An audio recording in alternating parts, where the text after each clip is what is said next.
Hello, my friends. Today we are talking about the very unfun, but somewhat common interstitial cystitis.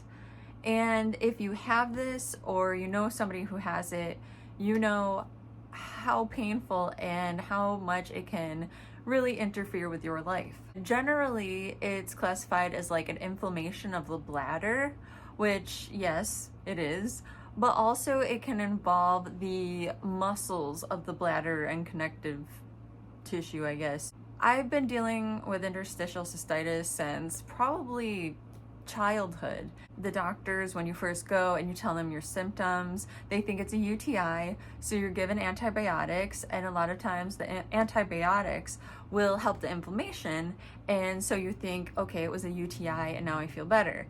But then it'll come back right away, and sometimes the antibiotics don't do anything. So if you go to the doctor, they do a urine analysis and they find out like there's no bacteria, there's nothing wrong with your pee. Well, then what do? Well, chances are you have interstitial cystitis, and it might take you a while to get diagnosed because they're going to send you to a urologist and etc. It's something that there's no cure for. You kind of just have to live with it. I believe it's classified as an autoimmune disorder too. It's so painful. It's just like a UTI that you can't get rid of, for those of you who don't have it. And for those of you who have had UTIs, you know how painful they are. So imagine having a UTI that it's like, good luck. I'm going to share with you guys my remedies or what helps me with my IC. The first thing is check your hormones. And if you check your hormones and your estrogen's really high and your progesterone's low and your testosterone, even if you're a woman, if your testosterone is super low, that can kind of contribute to your IC. And for me, I had very, very low testosterone.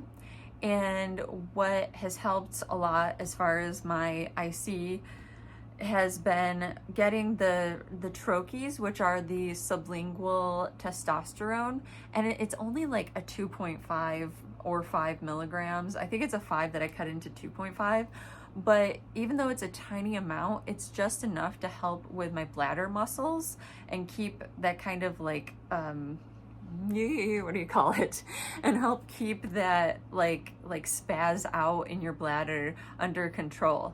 And a lot of times women in the menopause who have functional doctors will be prescribed testosterone for the fact that it does help with their bladder control issues.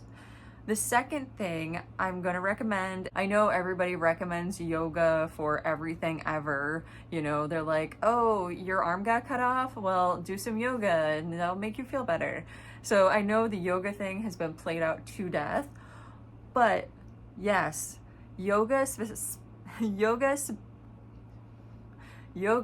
specifically designed routines to help your bladder muscles can help immensely with your interstitial cystitis. And if you just go on YouTube and you type in like yoga for IC or yoga for interstitial cystitis, there's some really great ones out there. You might have to try a couple to see what works best for you. If you do that at least once a day, it could help immensely. The next thing is finding your trigger foods. I found out I had an intolerance to corn, and when I have too much corn, I have a flare-up. So corn is not my friend. And for me, I've had to do some things to my diet. I mean, I have a very strict diet, which I'll go into in another video, but I've had to find like tortilla chips because I freaking love nachos. Who doesn't? And I've had to find corn-free tortilla chips. So just a small change like that. Also, if I have too many, like I think it's like a belladonna classification of foods like tomatoes and eggplant, if I have too many, it can also flare up my IC.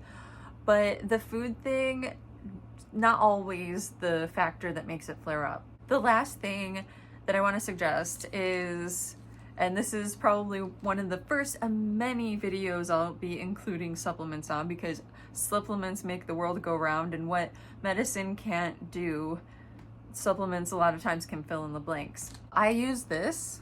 It's backwards because I have it on front facing camera, but it is called Cystasolve, and it has, I'll read to you what's inside in case it's not available to you, which I get it off of Amazon, easy peasy. Not everything's great on Amazon as far as supplements, but this seems to work. And it has quercetin, which I don't know if I'm saying that correctly, but quercetin helps a lot of times if you're very like histamine, I don't know if that's a real word.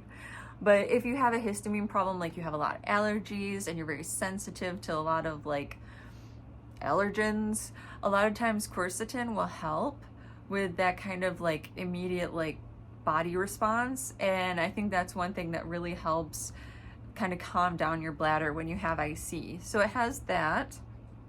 It also has, oh, and that's 1,000 milligrams for in 2. So that's only like what, 500 milligrams per capsule. And to be honest, I only take 1 a day. It also has a bromelain. It has D-mannose, and I've heard other people talk about how like D-mannose helps a lot with their like constant reoccurring like UTIs, and I'm guessing IC also. It all has benefits for the bladder. It has pomegranate extract, which, you know, antioxidants are always good, and I always kind of considered pomegranates to just be like really strong cranberries, and we all know cranberries are great for the bladder, so I'm not really surprised that it has pomegranate in it.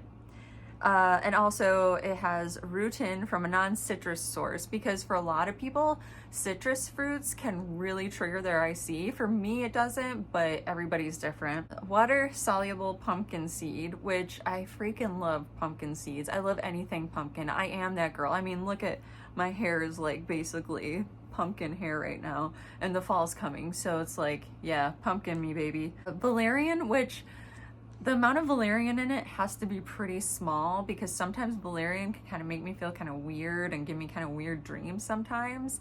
And I do take this right before bed, which I'd probably recommend, especially since it has valerian. And valerian is one of those things that can make you pretty tired. So it might be something, the reason they put it in there might be to help relax your muscles. Something called NAX, which I have no idea what that is. I probably should look it up on Google, but I'm not gonna right now, so sorry guys. And bioperine, BIOPERINE, which is something I've heard other supplements having in them, which, I mean, I guess works for me because it's work between getting your hormones tested, seeing if you need to add in some testosterone, seeing if you have any trigger foods, adding in some of that yoga specially designed for IC and relieving the pain and muscles and the spasms and the not funness, and also adding in possibly some supplements, one that's all inclusive like this one, or maybe just trying some quercetin. Yeah, try those. And if you can't readily get the testosterone, I would say start with the yoga, start figuring out if there's any foods that really bother your system. And of course, you know, getting this, they're not cheap. They're probably like, I think $50 a bottle, but I only take 1 a day, and there are 60, so that makes it 2 months. So that's what, like $25 a bottle, but it's worth it. It's worth not being in pain.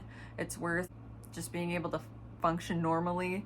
And, you know, my heart goes out to you if you do struggle with IC, and I'm sending you much love and a big hug for you, because I want you to feel better, and all my love. All right, thanks. Bye.